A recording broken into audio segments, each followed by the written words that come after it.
A lot of times what we do is we find ourselves in this place where we are always, declaring and decreeing, and it's like, we have to try and convince ourselves. Now it's a good thing, okay? It's not a bad thing to declare and to decree and try to convince yourself that, okay, fine, this is the reality I want to see.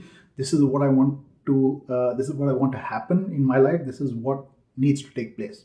And so you declare and decree. But the thing is, what generally takes place is that we have to do that. The most of the time we need to do that because we don't really see it as a reality in our being, in who we are. Now, think about it. Let's say, for example, you know that this is the reality that I'm living in. What if that is your reality? I mean, it's just, you can't be convinced otherwise. If you know that this is your reality, you won't have to convince yourself by declaring and decreeing. Again, I'm not saying it's wrong to it's like to declare something. Declare, decree. It's a great thing. It's a good place to start. A better place to start would be to start seeing exactly where you are, to know your reality. Know your reality. You won't have to convince yourself.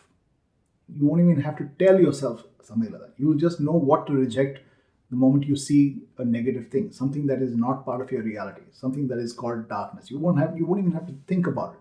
Immediately your mind will reject something because you're already convinced of something, like your identity and who you are, right? So if you really want to live in a way where you're not really trying to convince yourself, then just see a reality first and be convinced. Spend more time meditating on who the Father is, on what the kingdom is, and the moment you start seeing something like that, everything else just basically falls into place. You won't be really trying to that squeeze that faith out of your being, that, oh, wait a minute, this is not my reality, and then I need to convince myself that this is my reality. My reality is life and peace and joy, right? It becomes easier when you know who you are.